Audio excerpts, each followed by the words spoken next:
திருக்கடித்தானம் அல்லது திருக்கொடித்தானம் என்பது 108 வைஷ்ணவ திருத்தலங்களில் 70வது திவ்ய தேசமாகும். நம்மாழ்வாரால் பாடல் பெற்ற இத்தலம் கேரள மாநிலம் கோட்டியத்தில் இருந்து திருவள்ளா செல்லும் வழியில் அமைந்துள்ளது.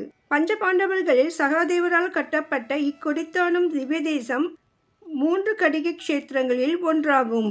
எஞ்சிய 2 திருக்கடிகை சோளிங்கர், இருகண்டம் கடிநகர், தேவப்பிரயாகா என்று போற்றப்படுகிறது. கோயில் அருகே விசித்திரமான ஒரு கிரானைட் சிலை உள்ளது. இது ஒரு மனிதன் தனது முதுகில் தட்டையாக சுமார் 6 அடி உயரமுள்ள கல்தூணில் உறுதியாக நேராக உள்ளது. இக்கல்தூண் கோயிலின் கிழக்கு வாசலுக்கும் கோயில் குளத்திற்கும் நடுவில் அமைக்கப்பட்டுள்ளது. செண்பகச்சேரி மன்னர் இக்கோயிலில் சுவாமியை தரிசனம் செய்ய மிக தாமதமாக வருவதும் இங்குள்ள பராமரிப்பாளருக்கு லஞ்சம் கொடுத்து மன்னர் உள்ளே நுழைய கட்டாயப்படுத்தினார். கோயில் ஒருமுறை சாற்றிய பிறகு கோயில் நடை திறப்பது அசுபமாக கருதப்பட்டது. மேலும் மக்களுக்காக கோயில் திறக்காமல் பராமரிப்பாளர் தாமதமாக கோயில் திறந்ததாகவும் இதனால் கோபமுற்ற கடவுள் அந்த பாதுகாவலரை கல்லாக மாற்றியதாக ஒரு வரலாறு உண்டு. விரைவில் செண்பகச்சேரி மன்னரும் நோய்வாய்ப்பட்டு இறந்தார்.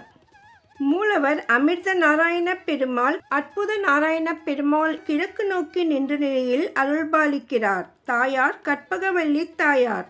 விமானம் புண்ணியகோடி விமானம், புஷ்கரணி, பூமி தீர்த்தம். நம்மாழ்வார் இக்கோயிலை பற்றி 11 பாசுரங்கள் பாடியுள்ளார்.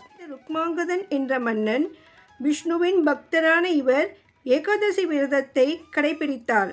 அவர் ஒரு பிரத்யேக மலர் தோட்டத்தை வைத்து சுவாமியின் பூஜைக்காக பிரத்யேகமான மலர்களை வைத்திருந்தான்.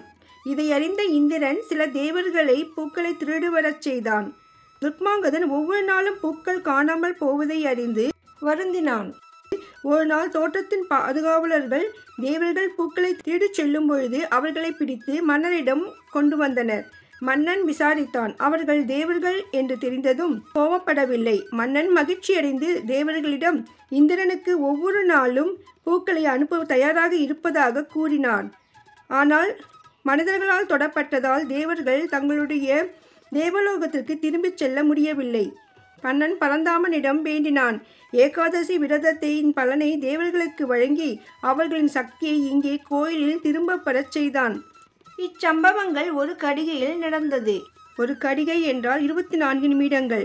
எனவே இக்கோயில் திருக்கடித்தானம் என்று அழைக்கப்படுகிறது. கேரளபாணியில் கட்டப்பட்ட இக்கோயிலில் நரசிம்மருக்கு தனி சன்னதி உண்டு. எனவே இக்கோயிலில் 2 கோயில்களுக்கும் 2 கொடிக்கம்பங்கள் உள்ளன. அதோடு இக்கோயிலின் விநாயகர் மற்றும் தட்சிணாமூர்த்திக்கு தனித்தனி சன்னதிகள் உள்ளன. கதவுகள் இல்லாமல் மரப்பலகையின் துவாரங்களில் மட்டுமே இவர்களை வழிபடலாம். சகாதேவன் குருட்சேத்திர போருக்கு பிறகு சர்வ வல்லவரை வணங்க இங்கு வந்தார். இவர் இங்கு மகாவிஷ்ணுவுக்கு சிலையை நிறுவ விரும்பினார். ஒரு கல்லை தேடினார். இந்த இடத்தை சுற்றி எந்த கற்களும் கிடைக்கவில்லை. கடைசியில் சிலைக்காக கல்லாக தன்னைத்தானே எடுத்துக்கொள்ள முடிவு செய்தார். பக்தர்களை ஆச்சரியப்படுத்தும் விதமாக கடைசியில் அற்புத நாராயணனின் சிலை அவர் கண்முன் தோன்றியது. எனவே மூலவர் அற்புத நாராயணன் என்று வணங்கப்படுகிறார். தமிழில் அற்புதம் என்றால் அதிசயம் என்று பொருள். இக்கோயில் சகாதேவர் க்ஷேத்திரம் என்றும் அழைக்கப்படுகிறது. இந்தியாவில் உள்ள தலைச்சிறந்த 15 கிருஷ்ண க்ஷேத்திரங்களில் 3 க்ஷேத்திரங்கள் உடனடியாக முக்தி அளிக்க வல்லதென்றும் அதில் இத்தலம் மிகவும் முக்கியத்துவம் வாய்ந்ததென்றும் கூறப்படுகிறது. திருக்கொடித்தானம் 70வது திவ்ய தேசம். உற்சவர் அற்புத நாராயணன். இங்கு வைகுண்ட ஏகாதசி, திருவோணம் பண்டிகை, பங்குனி உத்திரம் மற்றும் விஷு விழா சிறப்பாக கொண்டாடப்படுகிறது. இங்கு ஒரு காலத்தில் திருவிழாக்களில் பெண்கள் குடைபிடித்து நடனமாடும் நிகழ்ச்சி சிறப்பான இடம் பிடித்திருந்தது.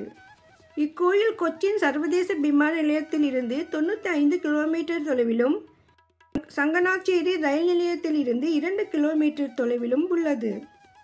இக்கோயில் காலை 5 மணி முதல் மதியம் 12 மணி வரையிலும் மாலை 5 மணி முதல் இரவு 8 மணி வரை திறந்திருக்கும். நாமாவளி: ஸ்ரீ கற்பகவல்லி சமேத ஸ்ரீ அற்புத நாராயணாய நமஹா.